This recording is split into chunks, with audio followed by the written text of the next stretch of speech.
once I play this, I'll turn this around, and then you can. Well, see, I thought you were going to be the internet guru. I can. Okay. Or Tina can. What? Be I'm gonna stay right over here. Okay. Let y'all do your thing. This isn't prison with Tina Lynn. Y'all do your hocus pocus stuff. Yeah, see, you say it like that, and it just seems kind of heated. Yeah. But I'm telling you what, I have had some issues. I live in a haunted house. So. Oh, really? So did I. Well, and Here in Burleson. What we're going to do is we're going to look at it from an academic, intelligent perspective, and not just I should say that because I know there's anything academic about it. It's spooky. I'm sure we'll make some people I've seen mad. that big boy run, scared to Man, death. I would have beat Usain You Bolt. sure did when you thought something was after it. Yeah, for a little bit. All right, me too. Yeah, Minor ears. The night I went running down the road. Hey, you know you're Would you live. give me an extra one of those? Appreciate it. Y'all are live. All right. On Facebook. I'm working up to get you. Well, we are live on Facebook. Hello out there to Facebook land. Feel free to like and comment as we progress, and definitely let us know you're here and let us know that you like what we're saying, or if you don't like what we're saying. I like what you're saying. All right.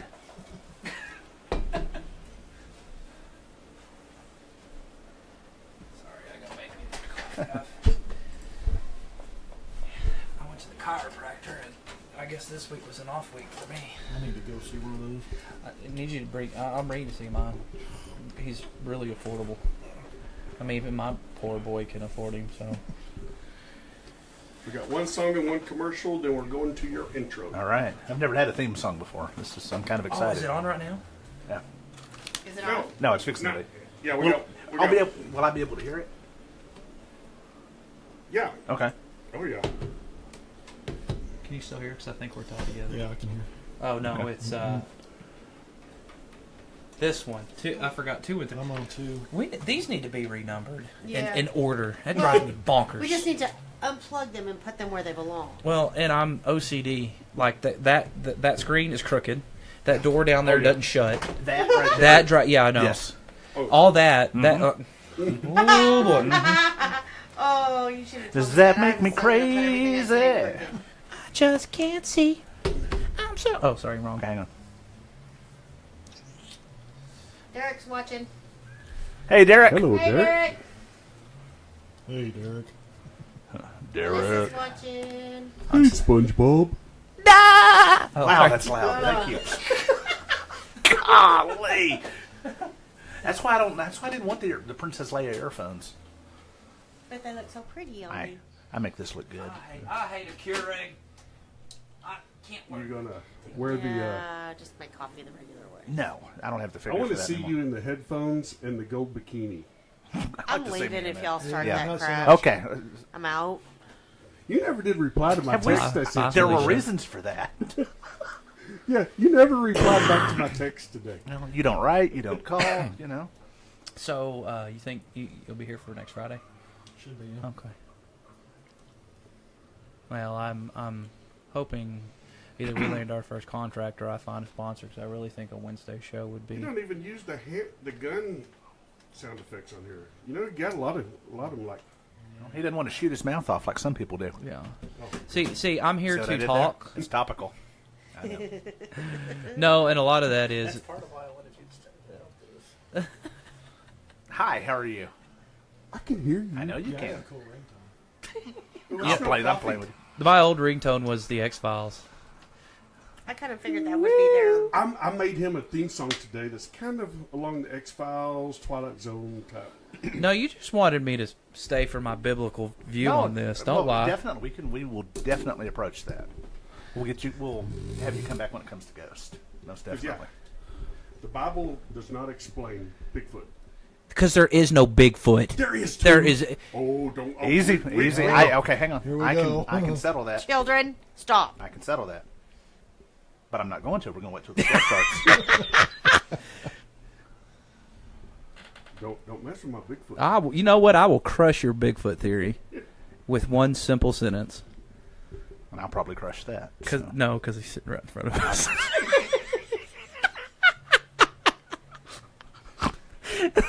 All right. I see what you did there. All right. I ain't getting any younger. Is this thing started yet? Okay. 10 seconds. Somebody has And tightened this so daggone. That's what she said. He's using my line. I do. It's funny. My wife is. Okay, y'all ready? Yeah. There we go.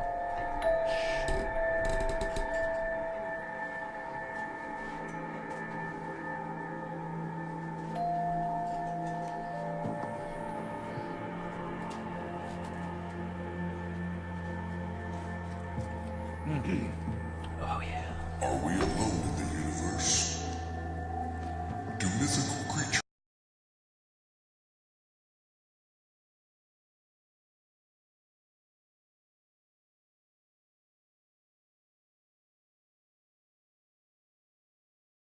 world and the next?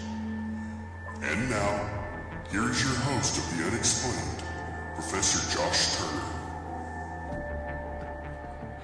Good evening, Johnson County, and anyone else who's listening out there in Facebook land. I am Professor Josh Turner. Sitting across from me is the Sasquatch. Hello. Over across the desk, we have his lovely bride, Tina, and we've also got two gentlemen who are sitting in with us this evening. Gentlemen, if you'll introduce yourselves for us, please. Richard Castle.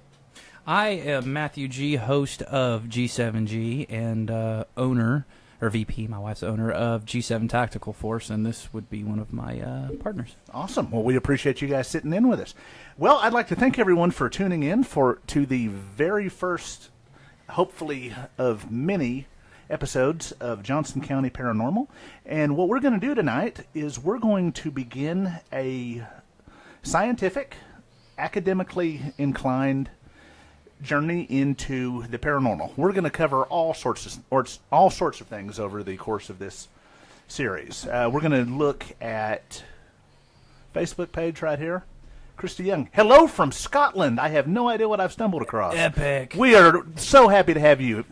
Hello to Scotland. Welcome to Texas. Yes, ma'am. Scotland has some great cryptozoological stuff and a lot of really awesome mythological things. So thank you for tuning into us. We hope you enjoy the show. But what we are going to talk about tonight is we are going to get into a very basic overview of what this show will contain. Now, most of the time when people think about paranormal, the first thing that pops into mind are ghosts, haunted houses, all of that fun stuff. And we will talk about that, but not tonight. We're also going to examine everything from Bigfoot to the possibilities and likelihood of extraterrestrial life and perhaps even intelligences.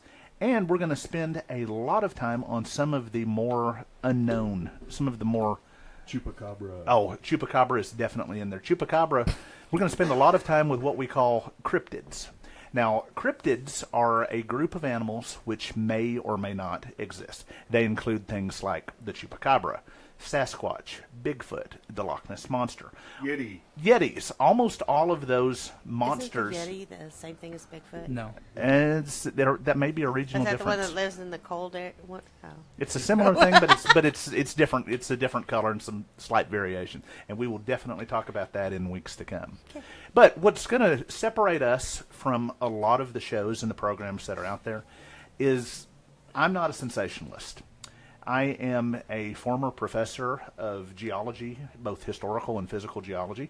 I'm a museum curator. I have a very strong background in paleontology, anthropology, biology, and zoology.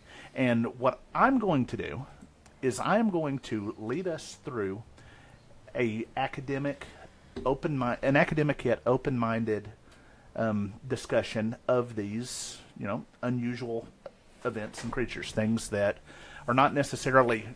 You guys want to scoot over and be on camera? Make sure you're on camera. Things that are, not necessarily commonplace, but for the vast majority of these things that we're going to talk about during the course of this series, there is a lot of evidence for.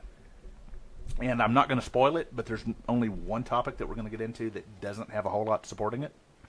But we'll cross that bridge when we come to it. So, let's go ahead and just start off simple. When we hear the word paranormal, the first thing that, again, pops into people's mind is monsters, ghosts, that kind of stuff. Let's go ahead and see if just anybody here in the studio has ever maybe really briefly had a paranormal experience that they'd like to tell us about. And this doesn't necessarily have to be ghosts. I mean, we could be flying saucers, we could do Bigfoot, unusual animals, but if there's anyone here... or anyone who wants to call in. Definitely. We have our Skype number. Y'all want to read the number please. over there? It is 817-506-7257. 817-506-7257. The topic is the paranormal and the unexplained. If you have an experience, please let us know about it. So, Kevin, tell us really briefly about maybe a paranormal experience that you've had. Well, as you know, other than my mother introducing us, we had a group for a long time called Hillbilly Paranormal. Me and my wife and my mother and several people, and we've done a ghost hunt with you before. Right. But one of our first official ghost hunts was at Carterville. It's a abandoned, old, burned-down ghost town between Springtown and Weatherford.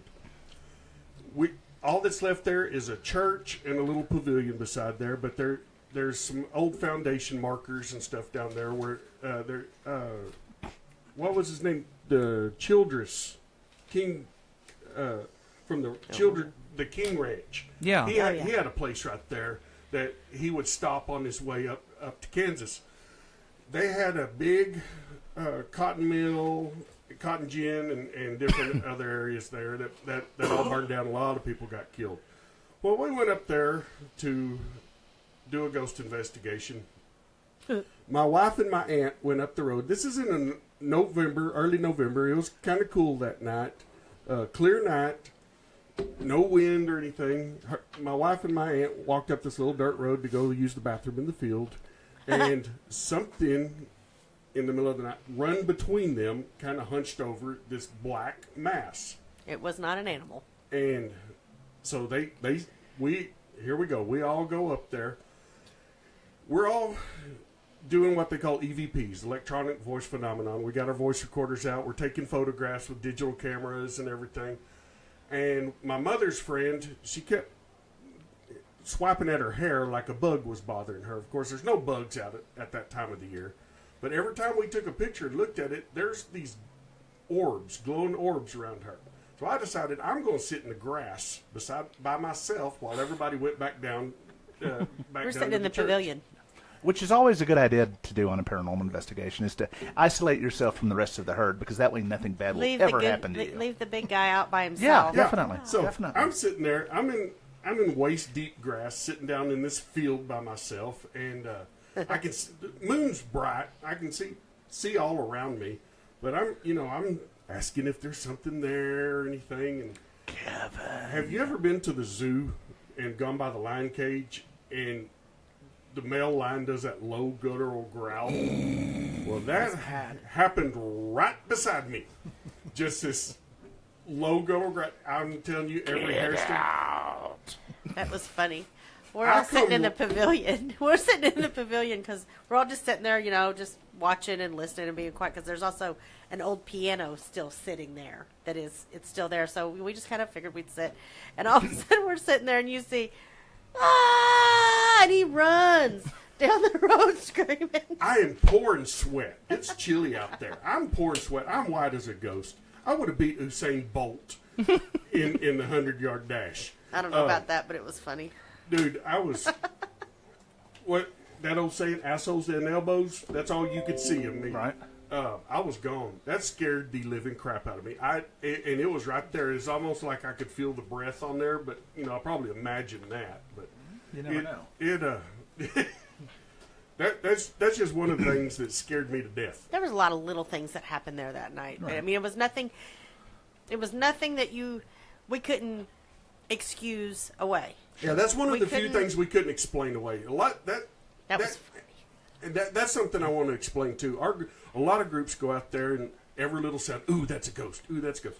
That's not what we did. We debunked about 99% of everything. Yeah, and that's one of the reasons that the serious study of the paranormal gets such a bad rap, because the vast majority of the people that get out there and try to experience some of these things Make it up. They make it up, or they're trying to make a good, exciting television show, or they're chasing their shadows because they're either ignorant or on drugs. Well, on occasion, or they're making it up for ratings, for stuff like that. Right. But for the vast majority of this stuff, there are completely logical, completely reasonable explanations, Yeah. and that's one of the things that we're going to try to do here. Is we're going to talk about some of these things. But So- there are. Oh, there absolutely are. Also, There things absolutely that you are. cannot explain. and you wouldn't want to. I lived in a house that was haunted, and it was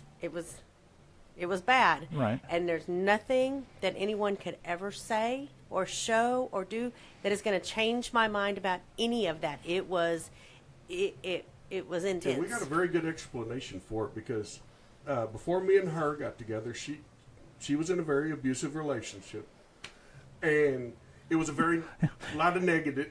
Way to put her negativity business in the out house. there for literally dozens of people. I'm sorry. Well, when we got together, Thousands, I'm sorry. I'm calm, and everything. And what was explained to us is that this entity fed off negative energy.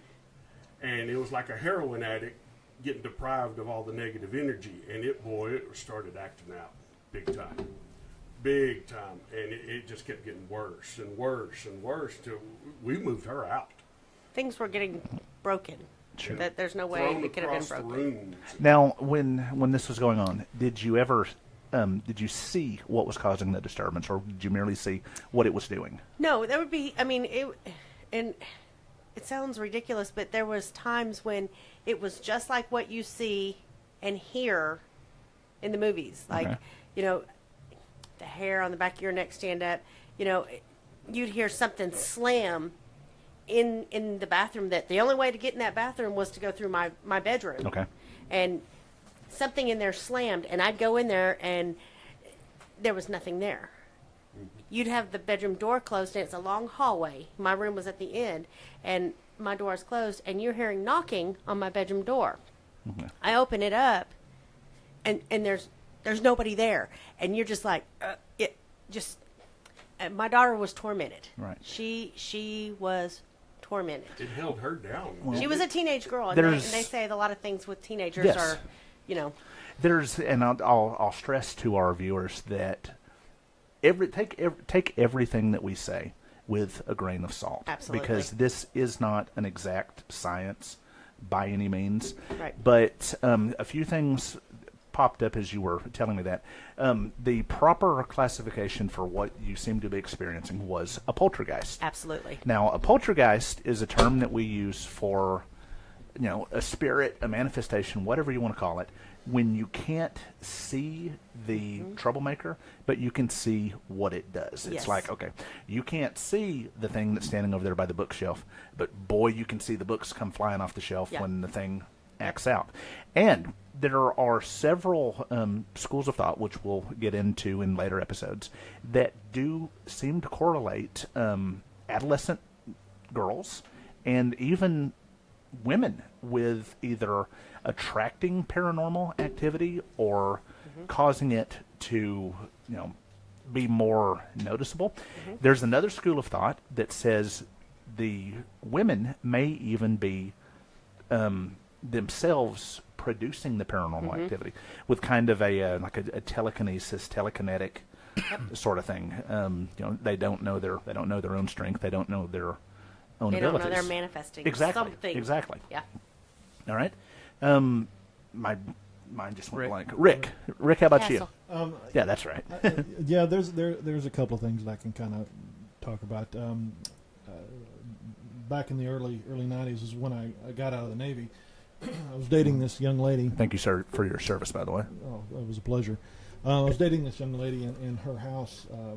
There was some things that were kind of going on, but nothing really of note to really kind of brag about. But a tragedy happened in our front yard, and that kind of started really sparking some things. And we were sitting in the living room, and it wasn't just me and her. It was her family was there. Some friends of mine were there, and we were sitting in the living room watching TV. And I get up and I go into the kitchen to get a beverage, and I noticed that the refrigerator is left open. And I said, whoever was here last needs to shut the door. So I went in, I got my beverage, came back out, shut the door, and went and sat down and whatnot. And then next, the girl I was dating got up and went in there, and this time the refrigerator door was open and the pantry door was open. And she asked me, did you shut the refrigerator door? And I was like, yeah, I shut the refrigerator door. And she said, well, the refrigerator door and the pantry door is open. So I get up and I go in there and I look, and sure enough, they're both open. And we're going to stop you right there so we can take a quick commercial break, but we'll be back in just a few minutes with more tales of ghosts, ghoulies, and the unexplained. So stay with us, and we'll see you in a few. But we're still live on Facebook. We are still live. Hello. Sorry. That's cool. So I got to tell you, there have been a lot of paranormal reports coming out of Graceland, Tennessee, Elvis's old home. And for the longest time, they've been hearing very faint, very ethereal music coming from some of these tombstones. Really? And they actually brought in a pair of paranormal investigators from another part of the state. And the paranormal investigators were actually able to deduce what it was that was causing this ghostly music. And as it turns out, it was Elvis.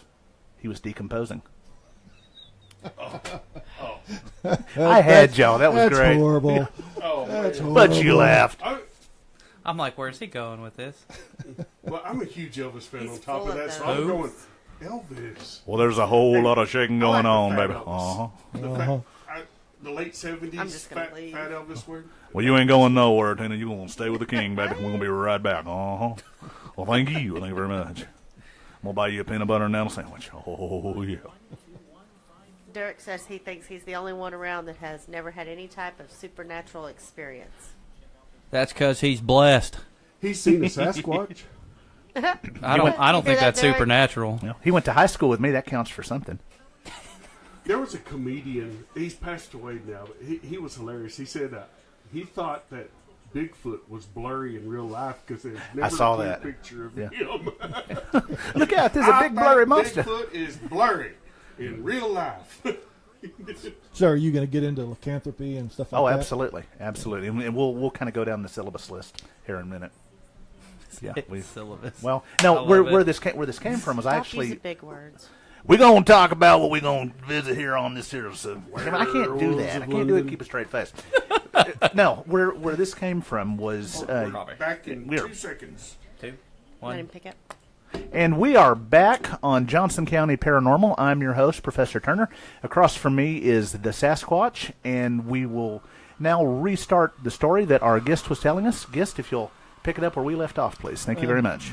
Basically, what we were seeing is things were kind of opening, and we were having to go back and close them. So we closed the pantry door and the refrigerator, went back into the living room, sat down, and then we started hearing things in the kitchen. Well, myself and this young lady got up, and not only us two, but everybody else got up, went back into the kitchen, and all the pantry door was open, the refrigerator door was open, the drawers for the silverware, all the cabinets were open, everything was open in the kitchen. And we were kind of just laughing about it, but it was kind of strange at that. Mm-hmm. But the other thing is which really kind of got our attention was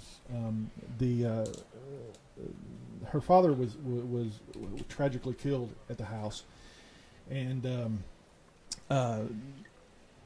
one night we were out. I think we went into Fort Worth for some reason, and we came back into town and went back to the house, and we walked in. It was just us, and we heard something going on in the back bedroom, in the master bedroom, and we were kind of freaked out about it because no one was home but us. And so we walked back in there, and then So, if the house was a rocking, did you go a knocking? Sorry. no, the house was not rocking. but we did not. But anyway, we went back in there, and it kind of got me, kind of threw me because it seemed like there was somebody in the house. And so we walked back, and she said she smelt her dad's cologne.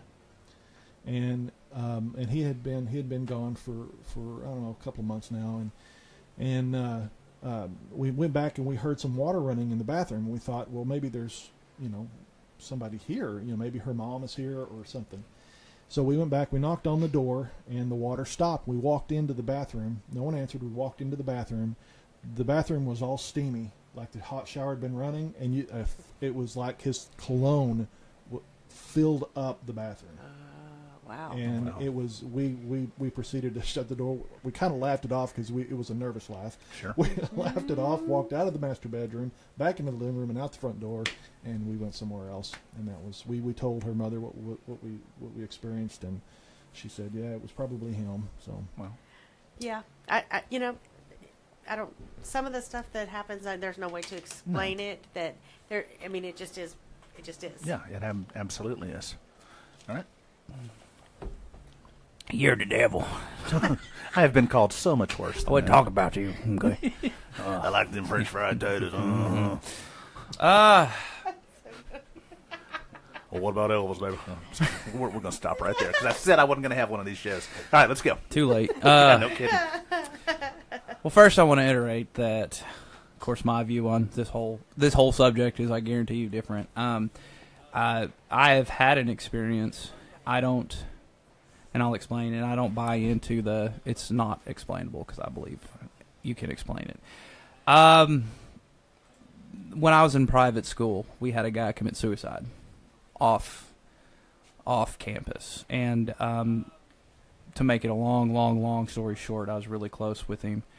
And one night I had, just randomly woken up, went into the hallway, and I saw, because I went to the bathroom, was coming out of the bathroom, and in this private school in particular, they had the parent, is what they call them, sitting at one hallway, at the end of the hallway, to make sure nobody was, trying to escape or smoke or something. So anyways, I'm going back to my room, and I stopped because I saw what I thought was, his name was Josh. Sure. Go into the bedroom, and of course, I was like, didn't think nothing of it. I'm just like, whatever. Right. It's dark. My eyes are playing tricks on me. So, anyways, I wake up the next morning, and Mr. Baker was his name, and I went to him, and he said, "Did anybody else come out of the the bathroom and go into the bedroom?" And I'm like, "No, just me." And I was like, "You saw it too?" He said, "Well, I saw something. I don't know what it was." Right. But some of the other experiences I had were more, I want to say, demonic. Okay. Which, if you want to touch on that, we can. Oh, and we will. Definitely. Which is where my biblical worldview comes into Sure. this. So I've had situations like that, but a lot of the stuff I had was more demonic. Sure.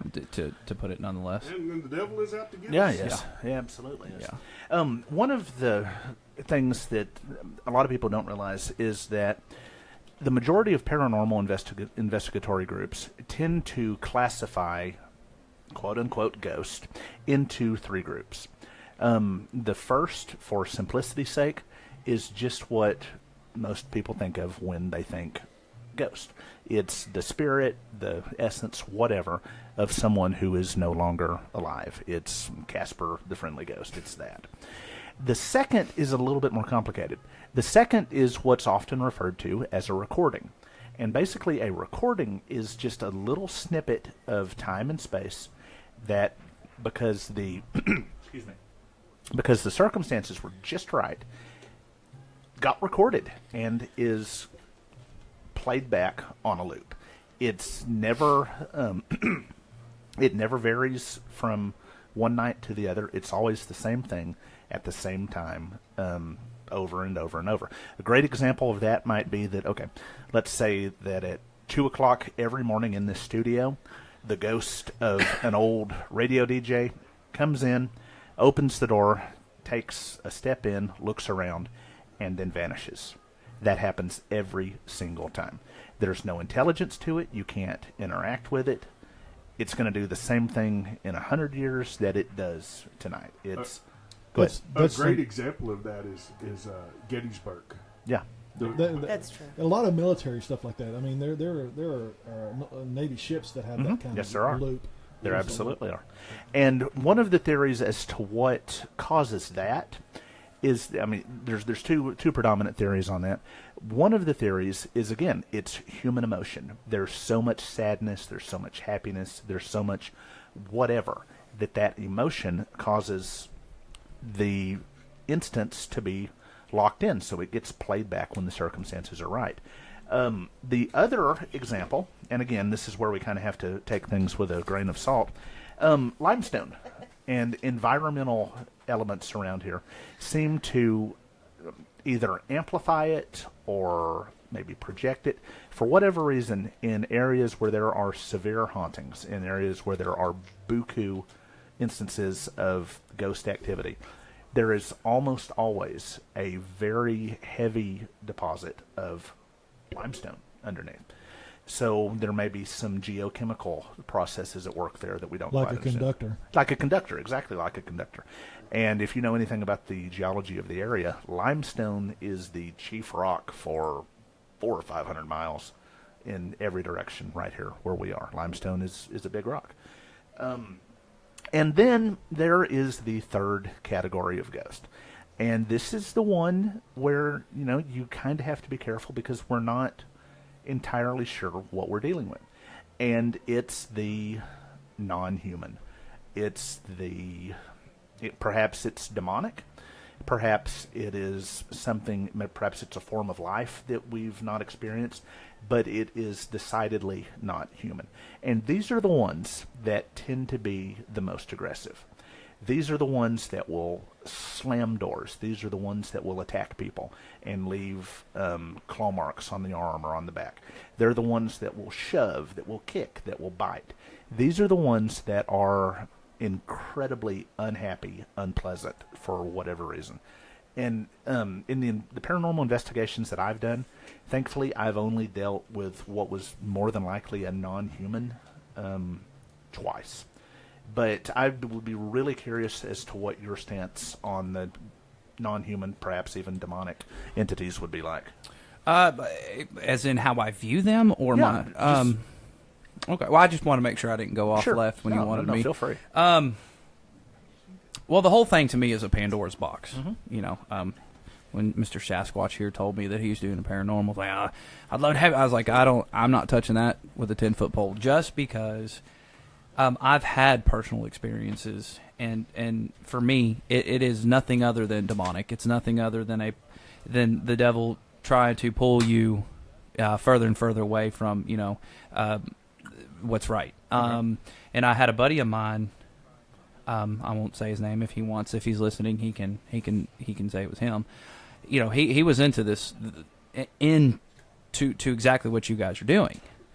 And I said, I've had my fair share of dealing with that, and there's certain things that I will not go out and do just because I know where it leads and I know where it comes from. Sure enough, about 6-7 months later, he had a very aggressive encounter, and he was staying in our house, and he was pinned down. He couldn't get up, and he ended up moving. He ended up leaving because he was staying with us. And for me, everything is explained. You can explain it. I think you touched great on. There's too many fakeness out there.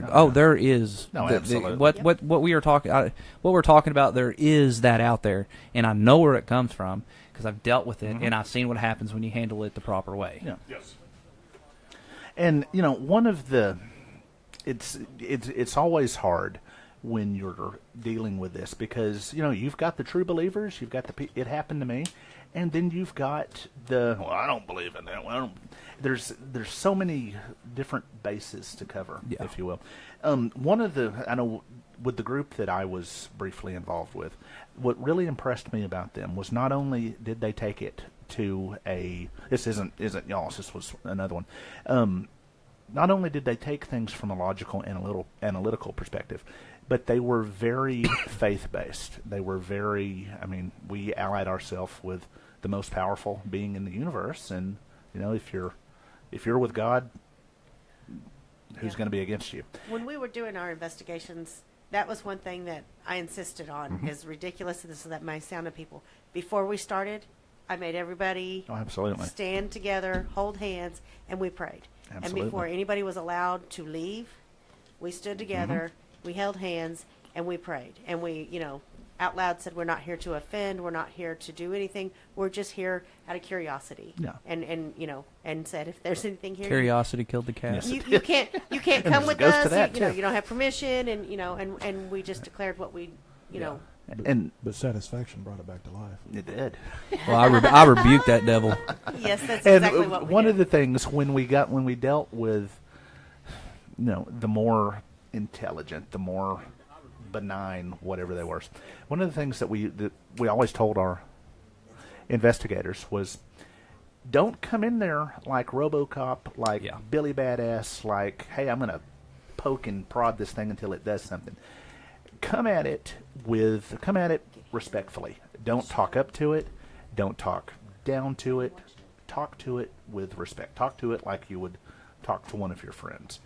And, between the praying and the talking to a ghost like it was a quote-unquote normal person, we enjoyed a fair amount of success. And I always kind of thought that was because of, the approaches that we took. But I absolutely will not endorse a bunch of goofy kids or some Joe Blow off the street going into a place with paranormal activity, be it real or imagined, and saying, well, I want to pick a fight with whatever's in here. I want to experience this. Don't do that. That's like going into a room where there's a tiger, there's a stinging scorpion, there's something that'll get you, and just saying, hey, let's see what happens. I'm jabbing an imaginary animal for those of you listening at home. But you've got, and then the cat bit back, boys and girls, let me tell you. Treat, whether or not these things are real, if you go into their domain, if you go into their environment, treat them like you are, or treat them like they are, because you never know. Kevin, how are we doing on time? Is it about time for another commercial break? Good. All right. We got a few more minutes before we have to take a commercial break. All right. Well, let me ask you this. Has anyone, and because I know ghosts are popular, and we're definitely going to save the ghost for a future episode, but has anyone in here ever experienced any other type of paranormal or unusual activity? Kevin's dad has. He's listening. Okay. Yeah. Yeah. I've had several. Okay. And UFO. And UFOs? I've witnessed an unidentified flying object. Nice. Now, whether it was from another world, right? That we don't know. But my father, back in the 70s, he was a lineman for the Johnson County Electric Co-op, and him and his partner, they were working late one night. Got called out for trouble, just a little bit west of Godley. Power line was down. When they got there was a power line between a barn and a house that was down, and when they pulled up, there was a big ball of light between the poles. Uh-oh. And when they got out to investigate, they noticed the light was gone. The lines were laid completely straight on the ground. It was what they call a single phase line, so one hot line and one neutral, laid perfect. Precision cut, which even the bolt cutters couldn't do. But their dispatch was on the radio, calling them and say, "Where are y'all? Where are y'all?" They missed a couple hours from the time they saw that, and then got out of the truck and walked up there to look at the line. They lost time. Losing time is a very common occurrence with several different types of encounters with extraterrestrial, even from just UFO sightings to when you see the little green men or little gray men that are inside that flying saucer. Yep. Great. That's time for commercial. Yeah, and it is time for commercial. We will be back in just a few minutes. Thank you for listening. We'll talk again soon. But we're still on. We are still on the air. My ears are getting compressed and sweaty. Oh, My man. dad didn't talk about that for years. It freaked him out. It still freaks him out. They don't know what happened because he said they got there a little after 7, and him and a man named was Jimmy got to looking at each other, and the radio was going, "Where are y'all? Where are y'all?" And it's like 9:30. Wow. And they had just saw the light. They had just pulled up, according to them, and saw the light. I don't know why. I don't think they want to know. Hello out there to all of our Facebook friends. That screen is too far away for me to read what's going on, but do we have any activity? I don't think there's a lot of likes coming through. We appreciate that. Lots of little blue thumbs up. And again, if anyone is listening that would like to call in and share a brief story, our number is 817-506-7257. That's 817-506-7257. And welcome Brenda Branson for joining. And we got Amanda Park and Derek Taylor and Ben Tinsley are watching. I tell you, well, it's amazing when you're a host on your own show. A lot of hosts when they're on other shows tend to take over, Right. and I tell you, it's so hard right now. Sorry about that. No. I know how to get back. Right. Because I've done it. I'm getting better at it. Well, Sitting back. when I do it, I try to use more. I just either take it over or I divert the question. But with this topic, it's so hard for me to keep my mouth shut. Don't keep your mouth shut. Well, no, because No, but this is the intro show. I don't want to. Yeah, but here's the thing, though. We welcome what we consider skeptics. Yeah. You got to have a skeptic. There's really only one kind of group that we're not going to welcome, but we'll talk about that later. Yeah, you can throw a rock in this county and. Well, I'm sorry, kid. And I'll tell you something after a while. Okay. well, Tell us now. I can't. Is it secret? Um, Oh, you want me to wait? Oh, Derek. Wait. oh, here we go. What's up, Derek? Derek Taylor said, I know that was G. I hope the ghost of Babes possesses him now. Oh, I hate babes. Oh yeah, let's do the hokey pokey. I can't stand babes. Wait, I'm getting something from the ghost of Elvis. Oh, if anyone's out there and they're listening, Elvis would like you to bring them a peanut butter and nana sandwich. Oh, thank you very much. And Shoot me Kirsty now. Young from Scotland said, don't keep your mouth shut. Oh, Well, you know what? well, Kirsty, we like you. Well, whenever you want me to dive in, I'll dive in. Okay, definitely. Kirsty, you're welcome to call in, too. We love to talk to Scotland people. I'm a Highlander, by the way. You guys have great accents, so please call in. I don't sound like it. Top but, in the morning, do ya? My family comes from the Highland area. Around, Like Highland with like mountains and caves? Round- Or? Oh, here we go. around Morvern. Morvern. My family can be traced back to Morvern up in the Highlands. More less Vern. Derek My- said there's a Ivern. ghost in at Babes. Well, you know Yes. what? I hate babes. Oh, easy. I do. I can't stand it. Well, it's you like it's not dudes? surprising. Most of these buildings around here are supposedly haunted. So. I know the ones in Cleburne. There's a lot. Abby Payne I said, heard hello, some- John. Hey, stories Abby, how about- are you, kiddo? The stories up there, that dentist what? shop on the corner. Yeah. I've heard some really crazy stories about that place. See, I'm I that guy probably that should've would go. looked. We've been off the dead air for a little bit. Oh, yeah? Yeah, I was playing on Facebook. We've been on dead air, or Yeah, we've been having dead air for I don't know how long. But I'd be we're the back. one going in there. And I rebuke rebuke you. so how much I would be was poking not? Did we not get into? Not me. I don't. Oh, wanna we're- make we're it back bad. on I air just now. wanna Okay, have but what did we lose? Probably about 2 minutes. Okay. All right. Sorry about that, boys and girls. We are experiencing the ever-endearing technical difficulties here on the Johnson County Paranormal premiere episode, where our topic is ghost, Bigfoot, chupacabras, and anything else weird and unusual that is out there. I know prior to this break, you guys had asked me about the notebook that's in front of me. Well, I'm going to put my ears back on. Did you ask? I didn't ask. Well, the idea for I was this... thinking it though. Well, there is a method to my madness, I promise. Years ago, at a educational institution that will remain unnamed. Yeah, I took a shot there. I don't care.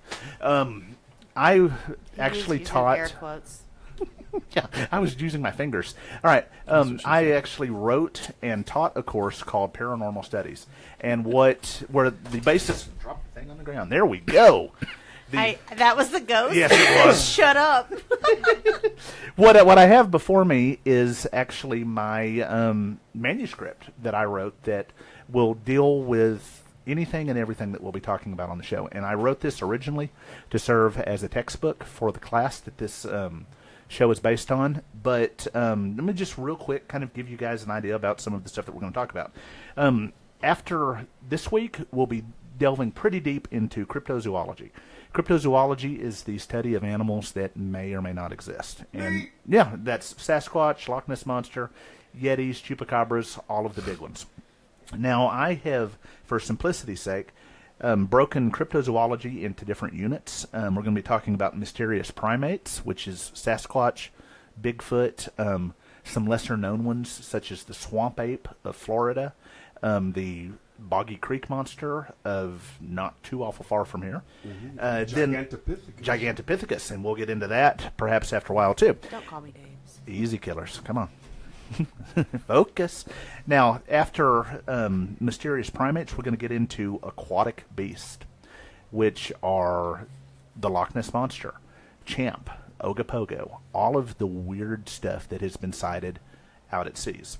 After that, we're going to talk about prehistoric survivors. Now, prehistoric survivors may be surviving dinosaurs. They may be remnant pterodactyls, which is what normal folks call pterosaurs, the big winged reptiles which ruled the sky over the dinosaurs' heads back in the Mesozoic.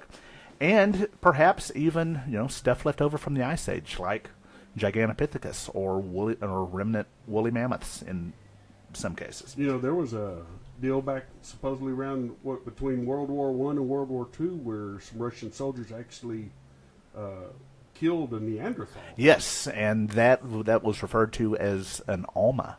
And we'll probably talk about Almas when we get into cryptozoology because they're definitely on the list. After that, we've got assorted unknowns. And assorted unknowns are all of these different creatures that don't really have a simple classification.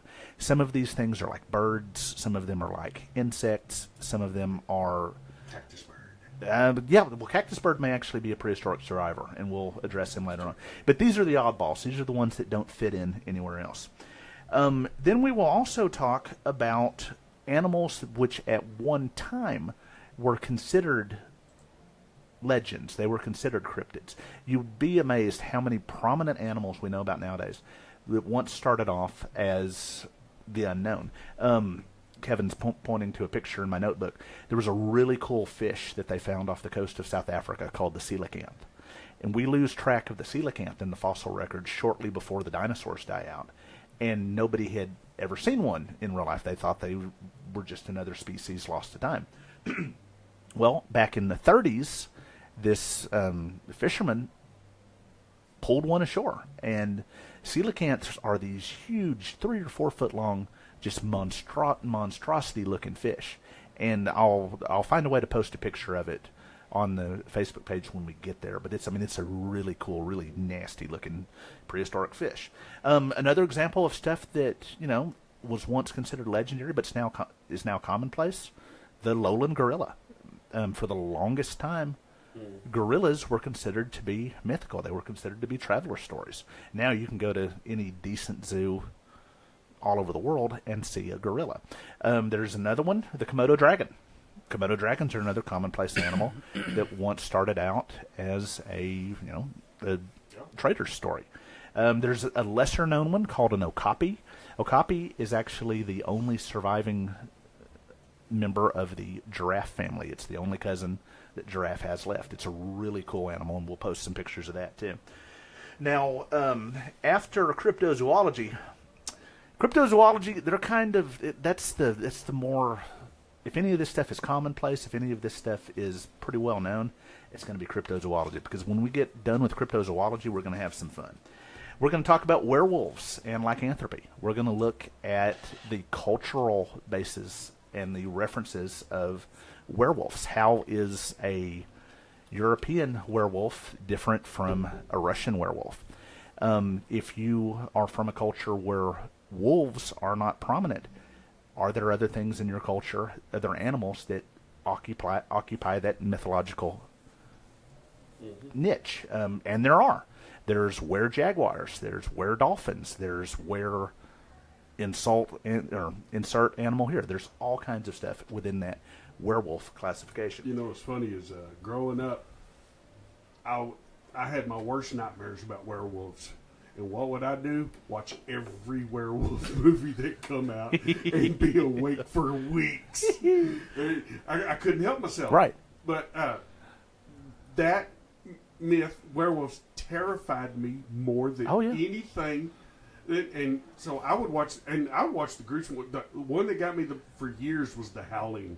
That's a bad one. Yeah, It, you're right. And I lived out in the swampy side of Alvarado Lake, so you'd hear all kinds of weird creatures and stuff at night. And man, I was you talk about insomniac for days. Well, and then after werewolves, we're going to get even deeper. And we're going to talk about the Holdafolk. Now, the Holdafolk are the fun ones. The Holdafolk, and a lot of people are going to laugh when I say this, but Holdafolk are the tiny humanoids. They're things like elves, Tina. fairies, Hey, leprechauns, hey. stuff like that. Those aren't mythical. I'm right here. No, okay. Hi, Tinkerbell. How are you? But they're in a lot of cultures, the Holdafolk, or the hidden people, which is what that name translates to. They are just as prominent, if not more so, than ghosts in American cultures. And we'll definitely talk about that in future episodes. Then we're going to get back into the really hardcore science stuff, and we're going to talk about extraterrestrials. We're going to talk about the likelihood that Earth is not alone in this universe, that there are planets with at least simple life forms. Maybe not creatures that have adapted and evolved to our point, our civilization, but or maybe even a million years ahead of it, like some of the visitors that we seem to have down here sometimes. But we are going to look at the possibility and the likelihood of extraterrestrial life. And there's even a few places here in our home solar system where there could be something there. But we'll definitely save that for weeks to come. You leave the moons of Jupiter out of this. And then we're going to talk about vampires. Now, Got the teeth part. Yeah. Now, I would stress you guys to be careful because there have actually been reports of a midget vampire in Johnson County. And If I see a midget, I'm gonna punch I'm it. sorry, a small vampire. Okay. I don't want to offend anyone, but what we need to Why do you keep looking at me? because you keep making faces at me. Oh, Did you tell him I bit you? Whoa. She bites. Hey. I didn't know that was going to show. well, the thing about vampires is they really suck. Wah, wah, Yeah. wah. Well, but the midget vampire we've got to watch out for. He was a little sucker about this big. Oh, I knew it. Okay, you knew it was coming. All right. Then after that, we're going to talk about zombies. We're going to talk about how what most people think of a zombie might not actually be a zombie. It might be a completely different class of A monsters. virus. Could be a virus. Definitely could be a virus. There was a story in Jamaica or Mm-hmm. one of them countries like that where a man supposedly died, but he had they found him like 15 years later, and he was it was the same man, but he was a totally different. He was like zombified or Right. something like that. And actually, people were dying to get that story. See, National y'all rubbed Enquirer. off on me. I'm sorry. Hey, National Hey, Enquirer. okay. What does a vegetarian zombie eat? I don't know. Grains. Really? Yeah, really, it's my show. I'm sorry. Gosh. I know. You know, have sense of humor. I do. You know, have sense of humor. Is that not funny? All right, I would like to apologize to any vegan zombies that I may have offended with that last comment. Just to let you know, the Turner Museum of Natural History and the Johnson County Paranormal, it's a safe place for you. And I'm sorry, I did not mean to offend our vegetarianly inclined undead that may be amongst us. You know what vegetarian means in Comanche? It means bad hunter. Yes. Ask me how I knew that. I'm sorry. Oh, yeah. And then after that, well, let's leave the zombies out of it. We're going to talk about one. We're going to talk about. Hold on, can I Go guess? ahead. Yeah, please go ahead. Is it a unicorn? It is a unicorn. I We just are going knew to it. talk about unicorns, and we're going to talk about dragons and how the basis for unicorns and dragons may actually stem from early archaeology and paleontology. And can see that. don't make fun of unicorns because unicorns are pretty badass.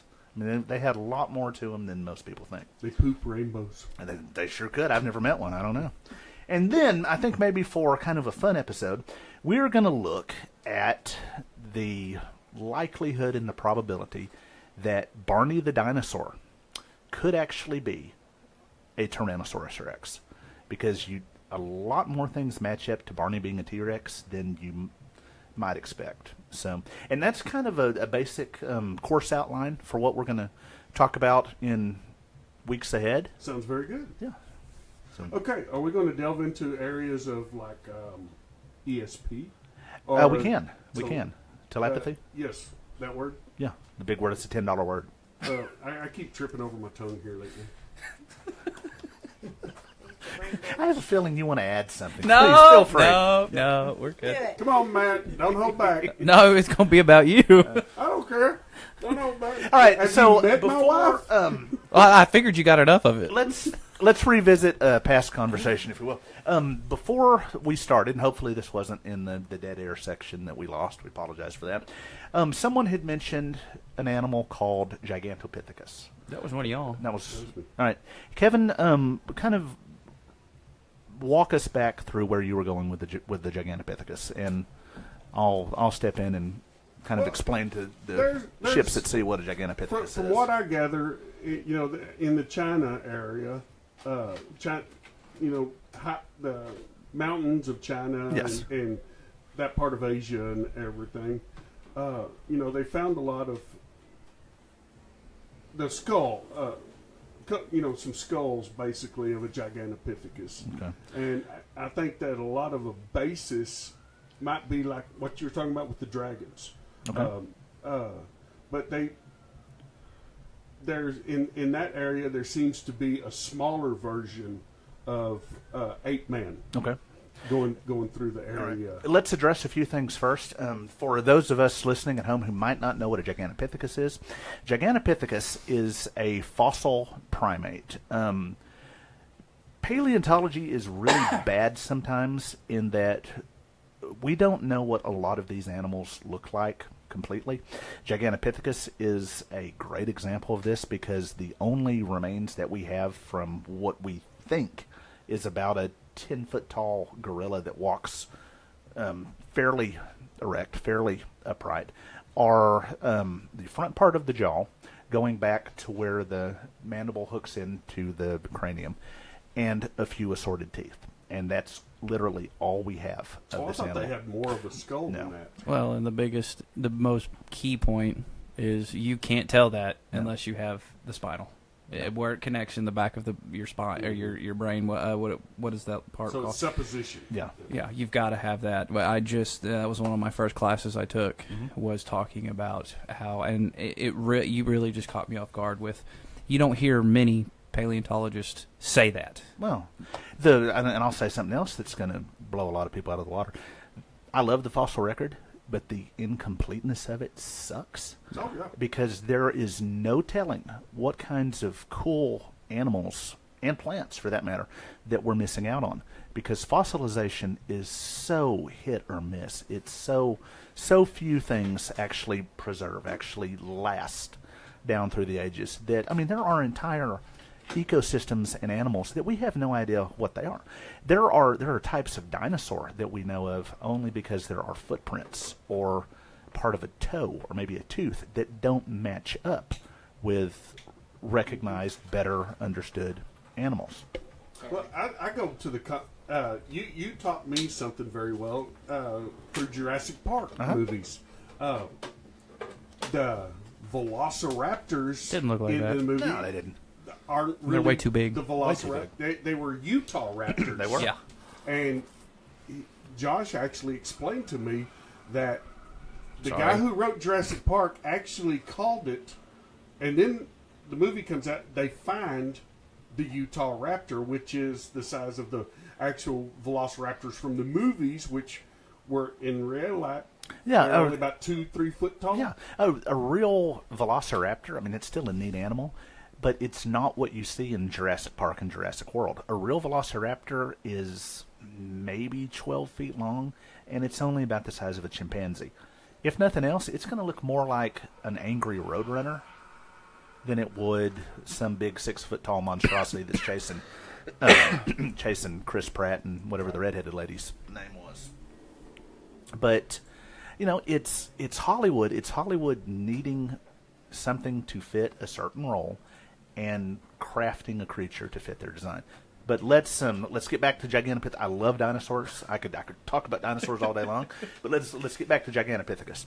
So Gigantopithecus is the candidate that is very often thrown out for what Bigfoot is. It's what a lot of people think may explain a Bigfoot sighting. That Bigfoot is a remnant population of Gigantopithecus. Now, Gigantopithecus could explain Bigfoot, but it could not explain some of the smaller types of hairy humanoid creatures that are encountered. It couldn't explain the small swamp ape. It couldn't explain some of the other different creatures that we'll talk about. Well, but if you look at the course of several species, and nothing's exactly coming to mind yet, but you can have several species or one type of species that are around the world. Yeah, you have regional variations, and they over time they adapt to their environment. Where you have species and subspecies. You have an animal will always you either adapt to your environment or you become extinct. Right. And I think the Sasquatch variations or the hairy humanoid variations are related. I don't think they're all necessarily the same type of animal. I think in some cases, a Yeti and a Sasquatch may be the complete same thing, or they could be, a species and a subspecies. It could be something that's really closely related, but it's not quite the same thing. Okay, sorry. All right. Don't mean to take over. No worries. Well, let me ask you this. Go ahead. Since we're talking on this, get back to dinosaurs if you want to. I know you kind of grimaced when I took the wheel away. Well, I did and I didn't. Which I can tie it all in real quick here. But I do only have about 15 more minutes. Let me ask you this. Since we already know Hollywood misconstrues, and I'm sorry, I was when I was a kid, that's really what I wanted to do was paleontology. Oh, yeah. And so I've read tons of books, done tons of homework. I want to get your view on this, and this will lead into the Gigantopithecus. Did I say that correctly? Yeah, Gigantopithecus. Okay. What proof do we have, if any, that these meat eaters, dinosaurs, were actually meat eaters? Okay, and I know exactly where this is leading, kind of what you're getting at. What you have, you've got a few things. If Tyrannosaurus Rex would make a horrendous herbivore, it's not necessary. I mean, it's not built to be a leaf eater. It's got binocular vision. It's got one of the largest olfactory glands, the sense of smell, that any animal has ever had. It's right up there with the turkey vulture in terms of what it can smell. See, I've heard that vultures or buzzards have evolved from. The theory is that they have evolved from T-Rex, and that T-Rex probably wasn't a hunter; it was more of a scavenger. Well, I think Tyrannosaurus Rex is so big. Tyrannosaurus Rex is, if you want to compare him in size to something that we've got now, something that we're familiar with, and again, it's Hollywood making things bigger than they ought to be, but he's still pretty impressive. Tyrannosaurus Rex is as tall as a giraffe. That's anywhere from 15 to 18 feet tall. He's roughly as long as a school bus. I mean, there's going to be some individual variation there. He is the dominant predator, for the most part, in the ecosystems, the deposits that we find him in. The Tyrannosaurus Rex is big enough and bad enough that if he has a bad day hunting, most animals that are active predators, the success rate sucks sometimes. Key point. Yeah, just because an animal goes out to kill something and eat it doesn't mean he's necessarily going to be successful. And that was the same rules of nature that applied to the age of mammals today, applied to the age of reptiles back then. Just because Tyrannosaurus Rex went out hunting, he wouldn't necessarily be able to snag a duck-billed dinosaur or a triceratops. But what Tyrannosaurus Rex has in his favor, okay, so he had a crappy day hunting.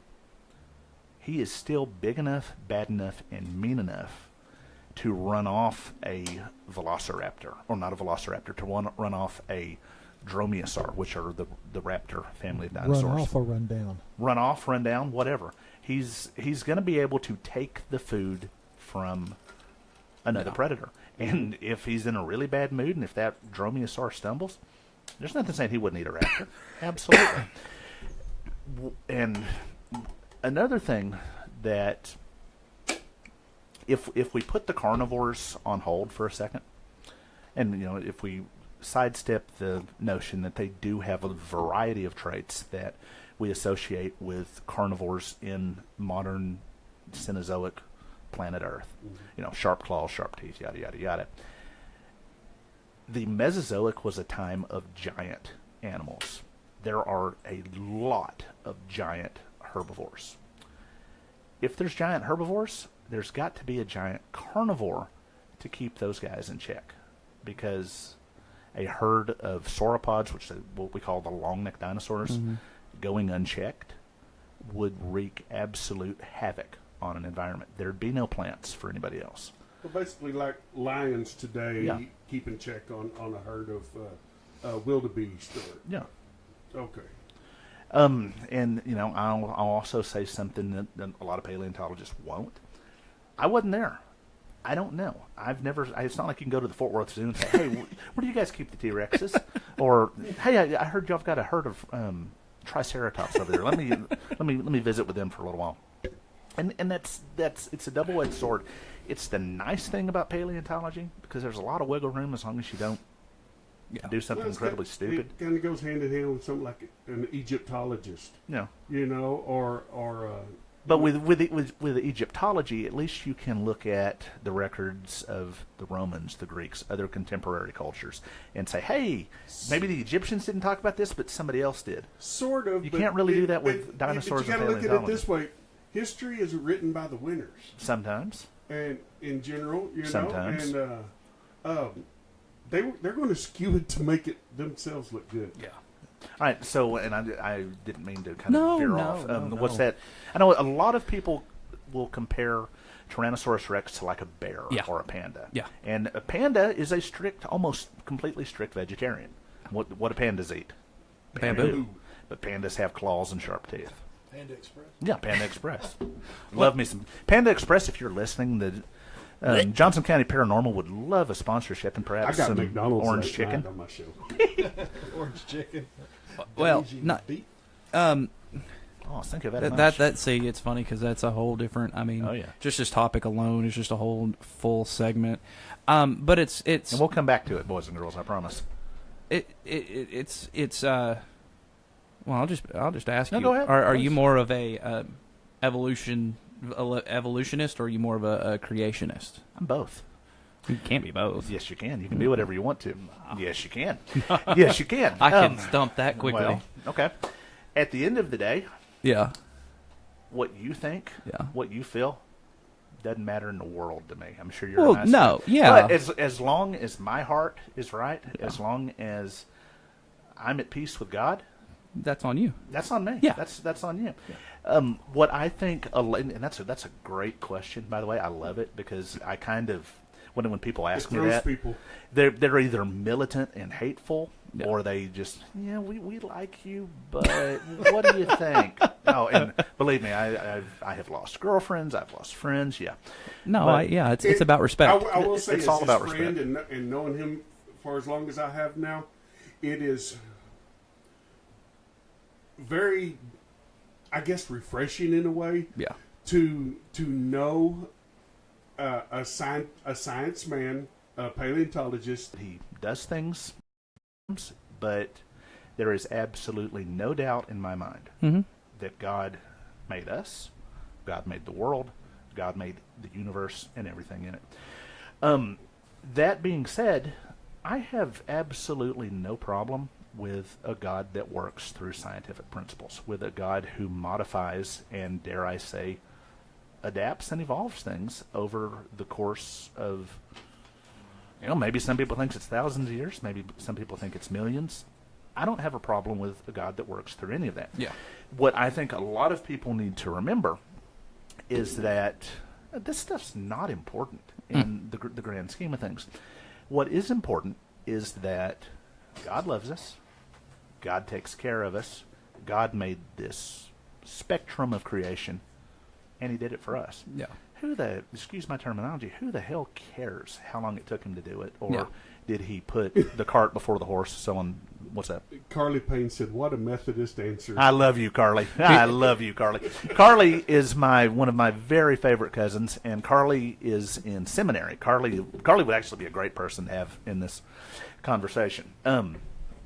But science and religion do not have to be in conflict with each other. And 9 times out of 10, it's the militant, well-meaning Christian that picks the fight with science. And my experience, it's been the other. Well, and again, that's perception. That works also. both ways. Yeah.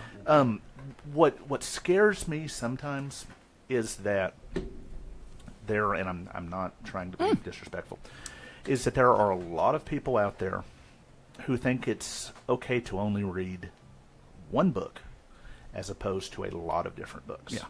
Because there is a book there, and it is a great book. It is a marvelous book. It's one of the best books that's ever been written. But it's not the only book, and it probably shouldn't be interpreted as a literal scientific text. But to answer your question back to it, you absolutely can believe in both. You can absolutely have the best of both worlds. I'm a creationist at the same time that I'm a Darwinist and evolutionist. There was a terminology that I think is it theistic evolution? I believe so. Okay. Yeah, and that's more of I don't want to say it's a newer ideology, right, but it is really avalanche. It's really picked up speed in recent time. So that's a whole different. Oh yeah. Now I'll say this too. There is, and I'm like Kevin. I'm like most people here. If you have a difference in opinion from me, let's talk about it. Yeah. Let's talk about it like intelligent, rational people. Me and him have had some of the So greatest conversations. And, Where do you have your conversations at? we talk in the about- bathroom, Yeah, like actually, this? we do. They do. Okay, They hang on. All right, seriously do. time. Kevin had, and I just found this out. He has the really bad habit of calling me, and I'm happy to talk to him. But 9 times out of 10, when he calls me, You hear it echoing? there's an echo, and sometimes there'll be a flush. Uh-huh. And I was like, Kevin, what are you doing? And he's muted at least. Yeah, I know, right? All right, but Sorry, just had to go there because I know when y'all have your conversations. all right. So hang on, I Do really don't want to Do lose. you know Aaron Judkins? Judkins? Judkins. I Aaron don't. Judkins. He's a paleontologist, archaeologist. Okay. He went on the Noah, what's that? Noah and the Flood. Noah's Ark. The Ark. He went on an Ark expedition, and all Don't these they other believe kind of that's in stuff. Turkey? But he does. Maybe some of he them. does all this the paleontology stuff, and he's written books on the subject as well as far as the correlation between creation and evolution, and how things kind of might have kind of bonded together, come together on those kind of things. Because we don't know. No, none of us were there. God's timing is different than our timing. His one day could be 1,000 Exactly, years. or a couple million. Well, Yes. I'm going to object to that, because in the beginning God created the heavens and the earth, and a day was sun up to sundown. Can you not hear me? I just lost it. Oh, you unplugged yourself. There we go. Okay. You come back on. So this is where my study and my faith and my research comes in. A day is a day, sun up to sundown. Okay. So, And I might counter that with, does God measure time in the same way that a human does? Is the book of Genesis and the creation story, is that absolutely literal?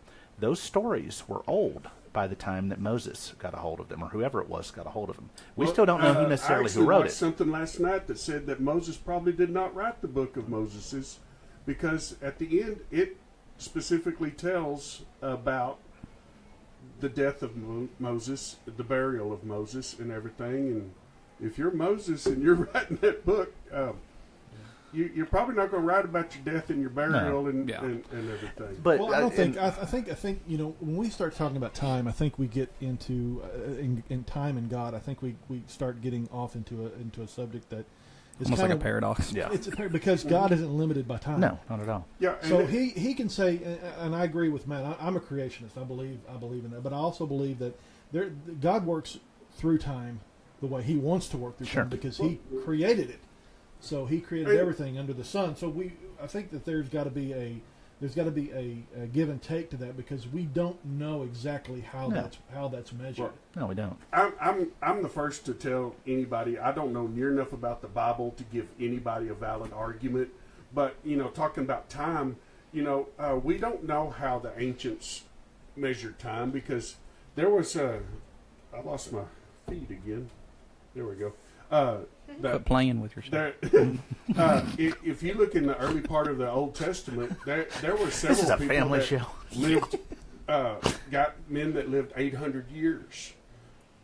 Were they counting Dog years?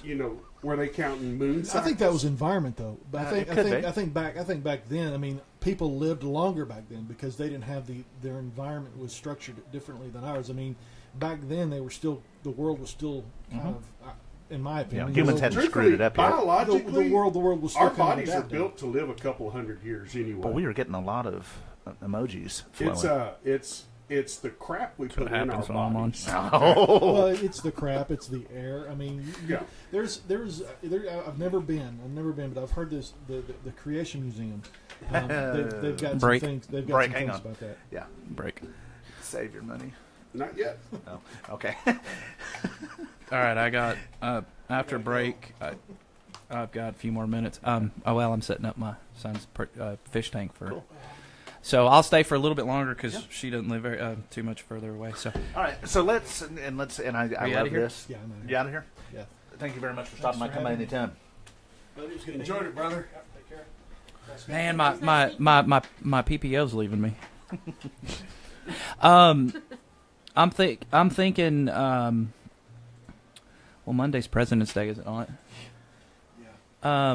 That's probably gonna be a busy day at the range. What are you thinking?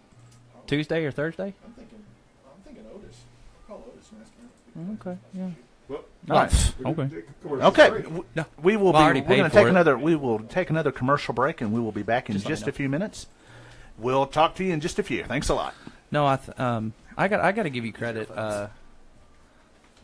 It's refreshing, regardless of your views on certain issues. It's refreshing to be able to talk to a man of science that is also able to incorporate a biblical worldview.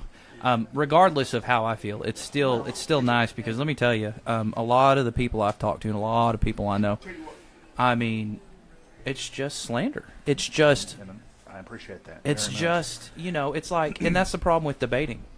It's to the point now to where it's just like, if you don't view how I view, I'm going to call you every name in the book. Yeah. Yeah. Well, and the thing is, I have fought that fight, that variation, more times than I can absolutely count. And it was funny because when you were having your when your show was on and we kind of barged in, and Tina said what she did, I kind of rolled my eyes because like, oh crap, I know exactly where this is going. This pig. At the boar that's rooting through the dumpster. But I've seen that. I mean, and I won't go into it because that could be a whole show in itself. There are things that have happened to me in my life Yeah. that reflect or that are reflected in my view. Yeah. And one of the absolute worst experiences in my life stemmed from a conversation like this Mhm. that went as far south as one of them could. Yeah. And ever since then, I will, if I don't dodge the subject completely, Yeah.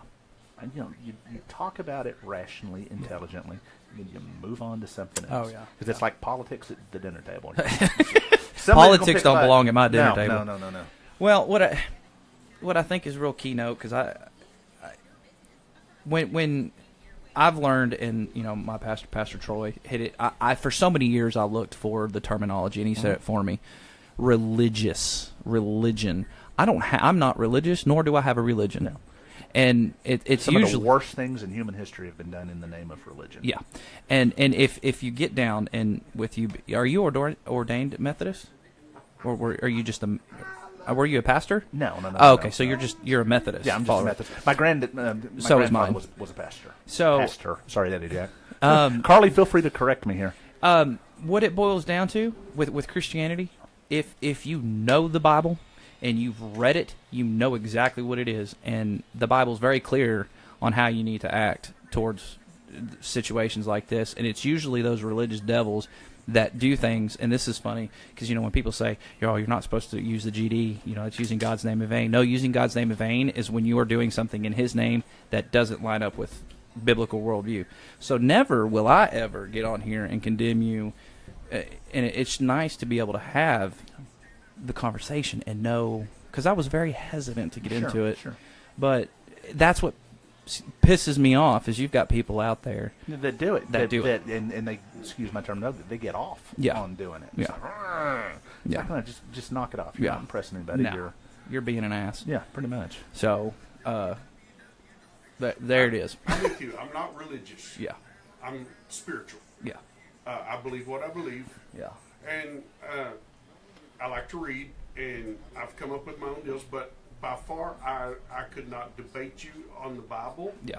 On everything. Well, and I think the biggest issue, this keeps turning on me, is people look at it as a literal book. You have to understand that, you're talking, what was it? It was either it's between 10 and 30,000 manuscripts that the Bible was put together the way it is because if you read it in its original context, you couldn't. It was all one long deal. It's broken up the way it is.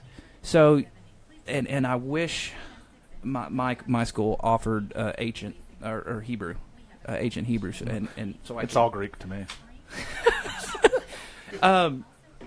He's full of them. I'll just warn you right now. And it's just one of those. It is you can have a healthy debate on Christianity, on science, because science and in biblical, and I don't even like saying Christianity, biblical worldviews go hand in hand. They work together. Mm-hmm. You're talking dragons, and some people will roll their eyes. Well, guess what? In the Bible, there's dragons. Yeah. Or there's giants. Whatever the behemoth and the leviathan are. We're down to 10 seconds. All right. So I it's just, it's nice to have that rapport. Well, come by anytime.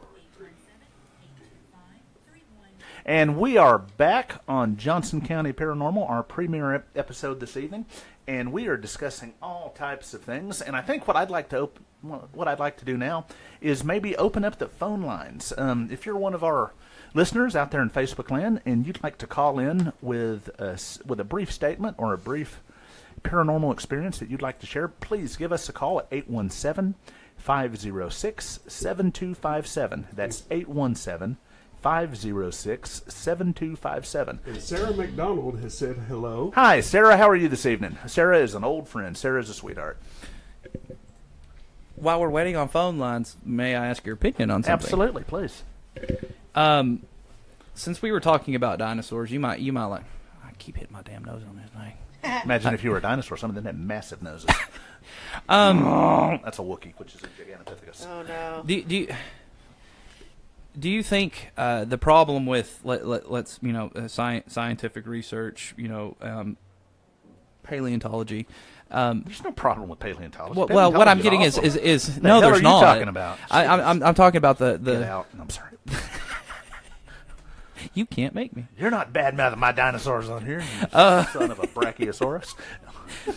Do you think the problem with getting down to a core system? You mean getting down to the dirt of paleontology? He's rubbing off on you.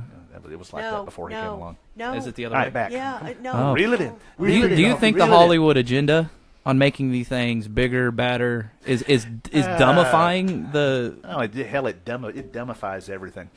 The problem that I have, and let's address the last Jurassic Park movie, Jurassic World, and the upcoming sequel. There are, the last time I stopped and looked into it, there are, I want to say, at least 1,200 scientifically recognized types of dinosaur. And these are little creatures, medium-sized creatures, big creatures. You did not have to freaking invent your own. You didn't have to make a damn Indominus Rex. There's what did I say? Several thousand other guys that you could choose from. And hell, you didn't even have to make a dinosaur. You could, if you look at paleontology as, and I'm going to go off on a rant here, but I'm going to do that, so that's fine. All right, if you look at fire, yeah, if you look at you open quiet, no. if you look at if we treat paleontology as a high school, the dinosaurs are the popular kids. They're the ones that get all the attention. They're the big men on campus. Just because they're the popular kids, that doesn't mean they're the only things there. There are literally millions of other types of fossil animals that are just as neat as those damn dinosaurs were. I mean, there were giant insects. Velocity slugs. Well, at least they could use it from the same time period. Yeah. Oh, yeah. And, if nothing else, go bring something from the Ice Age. Bring something from, that brief warm period between the dinosaurs and the Ice Age. There was a time period where the dominant life forms were giant armor-plated fish. There were giant dragonflies. There were centipedes that were longer than this room. Hollywood did not have to cater to the lowest common denominator and create their own animal. It's sensational. And I'd like to see a movie that doesn't have a frickin' video game or an action figure tie-in. Oh, no shit. I mean, although there are some awesome toy dinosaurs and Jurassic World action figures. If you're listening out there, I'd love some free samples. Well, there is a movie out there, of course, Shameless not many plug. people go home and play Ten Commandments on their Xbox, But there are some decent biblical video games, aren't there? I don't know. maybe on the computer. Okay. Well, it's funny you bring that up. I was a heavy gamer. I mean, I was a big Xbox fan. And a lot of that, and a lot of that changed with my worldviews. I play a little bit, but not as much.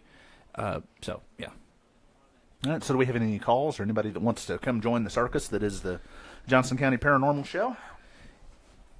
That number again is 817-506-7257. Anybody, give us a call. Questions, let us talk to you. Comments, stories, anything you want to talk about, give us a call. Give us your 2 cents, 10 cents, whatever. So is this a co-host? Are y'all hosting it together? Who's the big man on this one? He's the big man. I'm the big man. Oh, so you're just running it. I'm the peon. Oh. No, he's not a peon. Kevin's an old friend, and I'm good at a lot of things, but technology is not one of them. What do you I keep going back to science. No, feel free. And carbon dating is one of the biggest jokes, I think. Carbon dating has some problems. Hell, real life dating has problems. Don't even get me started on so we dating. probably have the same view on that. So Yeah, that's all right. which is okay. So the next thing is we talk about. I want to know this Gigantopithecus. I've read that a lot of what was it? Crap, my brain just 50 million questions. Sure. You had touched on it earlier. Is a lot of paleontologists, they try to fill in missing links to a creature that they don't even have. They just have a jawbone. Right. What made you keep your view on quit doing it, or did you have a view like, oh, that's how it's done? Because a lot of people that I know, say, we can kind of guess and judge from a tooth bone and a jawbone. Did you always have that view? Like, no, you can't. No, you can't. This is where I'm going to sound a little arrogant. And my family can testify to your this. show. I have put. Don't give me that big head, because believe me, I'll go off on a deep end. It takes I am not arrogant enough to say, well, that's the way it works. That's the way it's going to be this way. Yada yada yada. And there's two kinds of amateur paleontologists, if you will. There's the ones who are brought in by the movies, who are brought in by the giant dinosaurs in the comic books and all that. And they're the ones that become dangerous. They're the ones that can't differentiate between real life and the movies. And then there's the boring ones like me. There's the bookworms. There's the nerds, the ones that are perfectly fine to just bury themselves in volumes and volumes of work, or now even online articles to learn just- about these things. I mean, and I wish that I had gotten into paleontology at the state that we're in now as a kid, because things are so much awesomer now than they were growing More up. awesome. Oh yeah, more awesome. That's my mom coming out. What happened to the brontosaurus? Brontosaurus is still there. We just call it something different. Why? Because back in the day, all right, one of the basic rules of science was if you're the first person to find something or see something, Name it. you get to name it.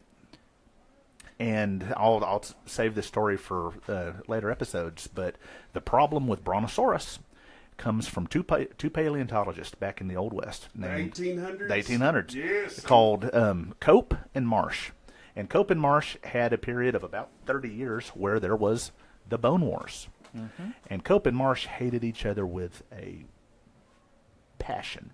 And this rivalry, this hatred got to be so intense that they would blow up each other's quarries. They would derail train shipments. They'd steal. They'd plagiarize. They would do all of this really bad stuff. Well, the Brontosaurus problem comes from a Cope and Marsh episode. One of them, and I forget exactly who it was, one of them found the Brontosaurus. And back in those two were in such a hurry to beat each other to the next big thing that when they found this animal, they were like, oh man, this is the biggest dinosaur that we've got so far. I want to get credit for it. I want to make sure that my competitor is just left in the dirt. So I'm going to rush this thing to market, and I'm going to slap a really cool name on it. Brontosaurus is a great name. Brontosaurus means thunder lizard, because this thing was so big that when it walked, its footsteps must have been like thunder. Well, and that's all fine and good, but unbeknownst to the discoverer of Brontosaurus, about a year or so before, the other guy found the same animal, but he called it an Apatosaurus. An Apatosaurus, if there's any of my dinosaur nerds that are watching this, feel free to correct me if I get this wrong. Apatosaurus means deceptive lizard. The Apatosaurus skeleton was not nearly as well preserved as the Brontosaurus skeleton was. It was far less complete. And it also didn't make it back to the halls of academia before the Brontosaurus skeleton did. So the big, sexy dinosaur that caught the public's eye was the Brontosaurus.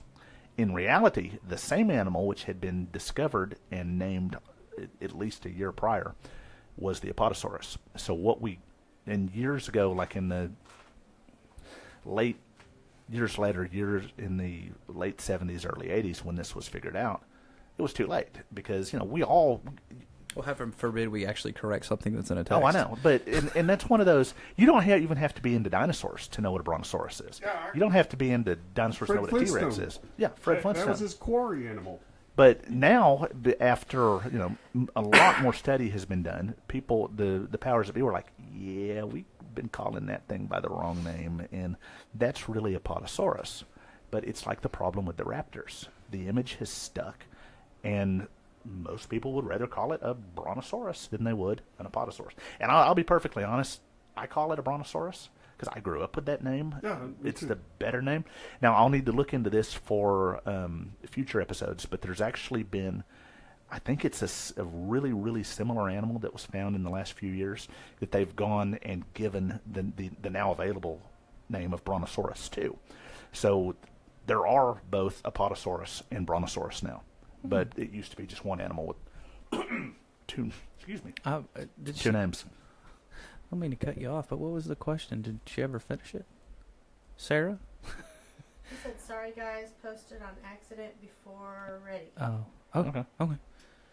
I was curious on where she was going. What she had stated, but I guess she wasn't ready to type it, was what are your thoughts on the paranormal, secular, and the... I'm curious on where she was going to go with that. Yeah. I think we may have already kind of covered that Possibly. in the last hour. Yeah. I just...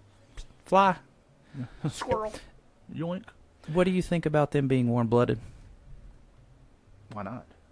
I think that we're trying to put them in terms of animals that we know today. Yeah. There is an incredible connection between birds and dinosaurs. Birds are chickens warm-blooded. are Rex's ancestor. Yeah, pretty much. birds are warm-blooded. Mm. A warm-blooded animal is an animal that is capable of generating and maintaining its own body heat. Mm-hmm. It's not one that's dependent on the external environment. Yeah, there you go. It would make as active... Long neck. It's a long neck, sauropod. As active as we think some of these dinosaurs may have been, cold-blooded critters don't move like that. They don't have that oomph to them. There's another school of thought, I'm going to need to look into it, that says that dinosaurs may have been not entirely warm-blooded, not entirely cold-blooded, but they may have had a maintenance system and a metabolism that's completely different from anything that we've got now. I guess it's kind of like when we talked about... Got a caller? Nope. We have a caller. Caller, you're on the air. Hey, it's Derek Taylor. Hey, Derek. What's up, man? How are you? I'm good. It's funny, I can't watch the Facebook and figure out if I'm on the air or not, but I wanted just to give you a quick call. I had one question. Yeah, go ahead. It goes back to DNA. Okay. So we're talking about birds and dinosaurs. What's the oldest DNA sample we've been able to find, and what have we learned from it? I guess that's my biggest answer. Now, the oldest dinosaur DNA sample that we found, or are we talking about mammalian, or are we talking about human? It doesn't have to be human. Okay. Yeah, I'm just talking about any DNA sample that we can make data. Okay. Without my handy-dandy computer in front of me, I would probably say that it would come from either the tundra, the permafrost of Siberia and the Russian steppes, the places where it's really cold, or it would be from some of the peat bogs that they have in Northern Ireland and in the parts of Europe that were preferable to that.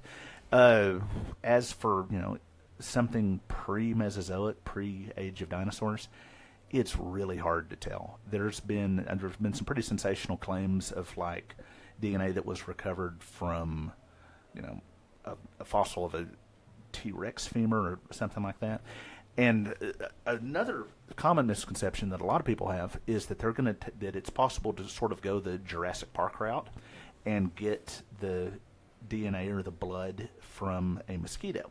Well, that's a great idea in principle, but the problem with the Jurassic Park amber route is that almost all of the deposits with amber preserved insects, especially the biting insects that might have fed on other animals, they're not nearly old enough to be from the dinosaur age. The dinosaurs, even the youngest dinosaur DNA that you would need would be anywhere from 65 to 75 million years.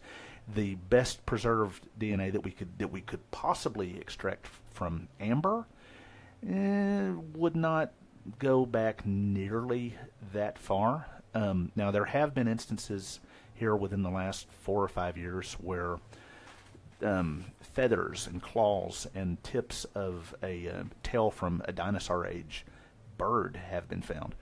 But I think it would be really hard to try and extract the DNA from that without damaging the fossil. And okay, and that's a really great question. We've got to go to a commercial break, but if you'd like to stay on the line, I'd be happy to address that while we're on commercial break. It's your call. Yeah, that was great. All right, cool. So, Derek, how are you tonight? I'm good. How are y'all? You having fun? Yeah, always, man, always. Thanks for tuning in. Thanks for calling us up. Yeah, that's one of those hard questions. It's a good time for me to. I gotta go. I'd love to stay, but I don't want to get yelled at. It's good to meet you. We're gonna have to get on my show. Yeah, definitely. So we can. Cool. So. Hey, brother, be good. Yeah, hey, thanks, Derek. Yeah. I don't want to go, but Mama says I got to. I got you. Oh, I gotta go tinkle first, though. Well, Derek, how are things in your neck of the world tonight? They're good. Good. Yeah, I'm sitting here with a glass of wine, and I'm watching y'all, so I'm happy. Man. Laptop bag. Well, it sounds like you were definitely in good company. Yeah.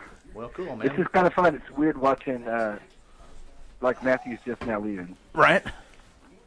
on the Facebook. Okay. Yeah, this has been interesting I gotta go because pee-pee. I know y'all have humongously different views in some things, and both of y'all handled it really well. Yeah. Proud of y'all. And that's the trick. That's the spirit of this show. Is just because we think differently, we're gonna be civil about it. We're gonna be intelligent about it, and we're gonna hopefully pass our knowledge on to other folks. Folks like you guys. But well, so you've been the biggest skeptic in the world. That would be me. Okay. In every way. Now, and so skeptic towards what? Everything? I'm skeptical about everything. Okay. So I'm interested in. First of all, I'm not skeptical too much about science. I mean, I'll follow, and I believe in scientific principles, and I think that makes a lot of sense. Right. And I am interested because you are a scientist who is into the paranormal things.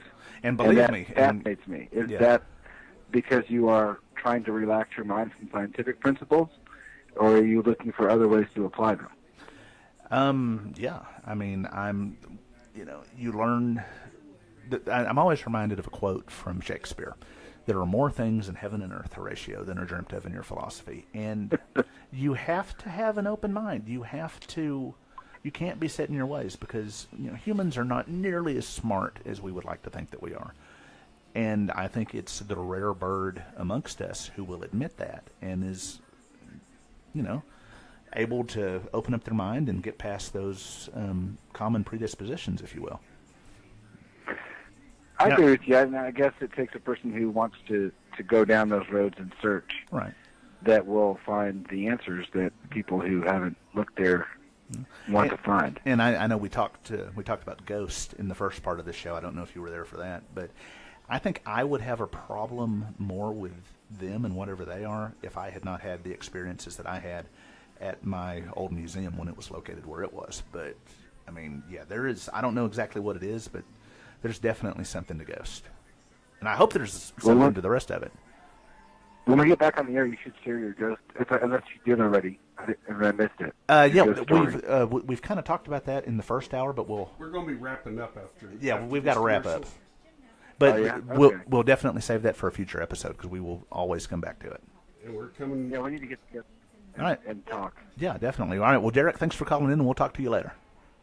All right, guys. Have fun. You too. Bye-bye.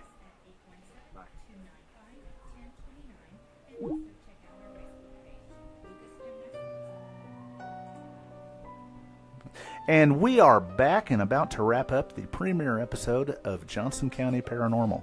I'd like to thank everyone who's been in the studio with us this evening and all of the viewers and participators out there in Facebook land. And thank you guys for your participation and your support. And we will catch you the same time, same channel next week. Y'all have a good evening. Be safe. Bye-bye. Have a good weekend. See you tomorrow. Oh, you did good. I like that theme song. Yeah. Well, what'd you think? I think that was a damn good show. I just hope we got some good feedback. Mm-hmm.